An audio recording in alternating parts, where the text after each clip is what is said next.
Hello everyone, welcome to my YouTube channel. और आज हम कुछ इंपॉर्टेंट डिस्कशन करेंगे आपकी एग्जाम से रिलेटेड।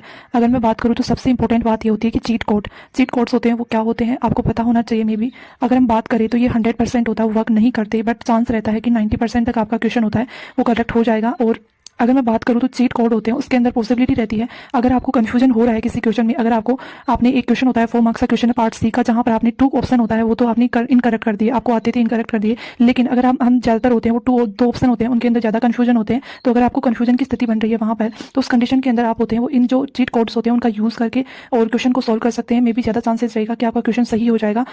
लेकिन इन जो चीट कोड्स होते हैं उनका यूज़ आप तभी करें जब आपको नॉलेज हो। अगर आपको सबसे इंपॉर्टेंट होता है आपको उसका बेसिक होता है क्वेश्चन का पता हो। अगर क्वेश्चन का बेसिक नहीं पता है तो आप कब रिस्क ले सकते हैं, जब आपका अटेम्प्ट जो मार्क्स होता है वहां तक अटेम्प्ट नहीं कर पाए हो क्वेश्चन को, तब आप होता है कि पॉसिबिलिटी रहता है कि आप वहां पर खुद को क्या कर सकते हो, इन चीट कोड्स का यूज़ करके और क्वेश्चन होता है उसका आंसर कर सकते हैं। क्योंकि उस कंडीशन के अंदर काफी इंपॉर्टेंट हो जाता है कि हमें मिनिमम मार्क्स होता है वहां तक भी क्वेश्चन को अटेम्प्ट करना चाहिए। तो वहां पर इन चीट कोड्स होता है उनका यूज करके आप रिस्क ले सकते हो, बट चांस रहता है कि करेक्ट होता है। अगर मैं मेरी बताऊं तो लास्ट ईयर था वो, मैंने भी 2 क्वेश्चन होते हैं वो मेरे करेक्ट हुए थे इन चीट कोड्स के द्वारा, जहां एक 4 मार्क्स का था एंड एक 2 मार्क्स का क्वेश्चन था। मेनली ये कंडीशन होती है वो स्टेटमेंट आते हैं 4 मार्क्स के क्वेश्चन होते हैं वहां पर करेक्ट होने की ज्यादा चांसेस रहते हैं, क्योंकि पार्ट बी के अंदर डायरेक्ट क्वेश्चन पूछे जाते हैं। लेकिन पार्ट सी के अंदर स्टेटमेंट वाला क्वेश्चन होता है, जहां पर आपको जैसे स्टेटमेंट के अंदर कॉम्बिनेशन दिए होते हैं, ABC कंडीशन होता है, वहां पर ये काफी हेल्प करेंगे आपकी। अगर मैं बात करूं तो आपने भी जो प्रीवियस ईयर होता है वो इतने सालों का किया होगा आपने सॉल्व, तो वहां पर भी आपने कभी नोटिस किया होगा कि कहीं ना कहीं ये जो चीट कोड्स होते हैं वो, अगर मैं बात करूं, पहला एक्सट्रीम वर्ड्स होते हैं, एक्सट्रीम वर्ड होते हैं जो नेगेटिव सेंस में जाते हैं, इनकरेक्ट स्टेटमेंट की तरफ जाते हैं। तो इसमें सबसे पहले आ जाता है ओल्ड कंडीशन, यानी ओल्ड कंडीशन कहीं ना कहीं नेगेटिव कंडीशन में लेकर जाती है।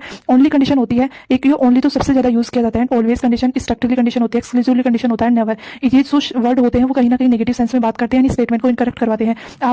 आप जब PYQ होता है वो सॉल्व करें तो कहीं ना कहीं आपने इन वर्ड्स होता है उसको नेगेटिव सेंस के अंदर देखा होगा। फिर अगर पॉसिबल वर्ड्स की बात करें तो may, can, might, possible, generally, should भी, ये कंडीशन होती है जहां पर इनके जो करेक्ट होने के चांसेस होते हैं वो ज्यादा हो सकते हैं। मैं फिर आपको सजेस्ट करूंगी कि आप तभी रिस्क ले जब आपके मार्क्स होता है वो नहीं बन रहे हैं, कहीं ना कहीं आप जो टारगेट था आपका वहां तक नहीं पहुंच रहे हैं, तो मे भी इनका यूज करें। और अपना माइंड होता है वो कहीं ना कहीं आपको क्वेश्चन के बारे में नॉलेज होना चाहिए। अगर आप 2 क्वेश्चन होता है उसके अंदर फंस रहे हैं तो आप इन जो चीट कोड्स होते हैं उनका यूज कर सकते हैं। फिर आता है सेकंड क्वेश्चन। मेनली हमारे माइंड में चलता है कि कितने मार्क्स का होता है वो अटेम्प्ट करें कि हमारा सिलेक्शन हो जाए।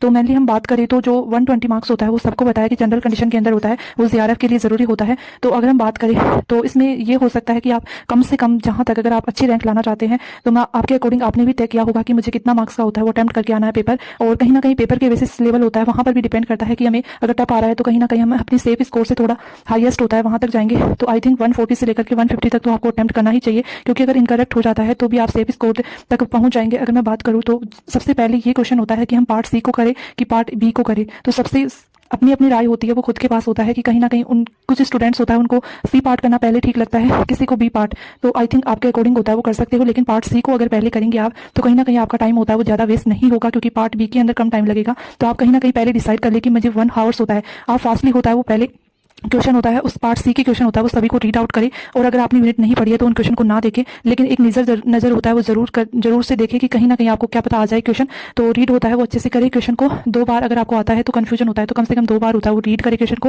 और सबसे इंपॉर्टेंट बात होता है कि पार्ट सी को अगर आप पहले कर लेंगे, अगर फर्स्ट टाइम आपने फर्स्ट राउंड के अंदर होता है वो सभी क्वेश्चन को रीड आउट कर लिया, आपने टिक लगा लिया कि इतने क्वेश्चन हो गए मेरे, तो आप पार्ट बी के अंदर जा सकते हैं। और पार्ट बी के अंदर जैसे ही आपके कंप्लीट होंगे, क्योंकि पार्ट बी के अंदर लगभग 30 मिनट का टाइम लगता है, फिर आप रिकॉल करके वापस से होता है वो पार्ट सी के अंदर आ सकते हैं और फिर वापस से पार्ट बी के अंदर जाते हैं। यानी अपनी राउंड होता है वो सिलेक्ट करें कि कम से कम मुझे 1 या 2 राउंड, 2 तो राउंड होता है वहां पर आपको पार्ट पहले सी के अंदर, फिर बी के अंदर, फिर सी के अंदर, फिर बी के अंदर, कहीं ना कहीं आपको होता है वो काफी हेल्प करेगा। फिर होता है वो लास्ट में आप टाइम रहेगा तो पार्ट ए होता है उसको कर सकते हैं। अगर मैं बात करूँ तो कितने मार्क्स से, यानी कि सेफ स्कोर होता है वहां तक पहुंचने के लिए कितना अटेम्प्ट कर सकते हैं। तो आई थिंक सबकी अपनी अपनी राय होती है कि किसी स्टूडेंट को 20 क्वेश्चन होता है वो सेफ जोन लगते हैं, तो अगर आपको 20 क्वेश्चन करके आ रहे हैं तो आपके 80 मार्क्स बन जाएंगे। अगर हम पार्ट बी की बात करें तो 25 क्वेश्चन करके आएंगे तो 50 मार्क्स बन जाएंगे। पार्ट ए के अंदर 5 क्वेश्चन तो लगभग हम कर आते हैं, जहां पर 10 मार्क्स बन जाएंगे, तो 140 तक हम अटेम्प्ट कर लेंगे। अगर नेगेटिव सेंस में जाएंगे तो 120 या 110 तक तो हम पहुंच ही जाएंगे। लेकिन आपके करेक्ट होने चाहिए, यहाँ पर इनकरेक्ट यानी ज्यादा से ज्यादा होता है वो नेगेटिव मार्किंग से बचे, लेकिन एक सेफ जोन तक जाए कि कम से कम यहाँ तक अटेम्प्ट कर पाए।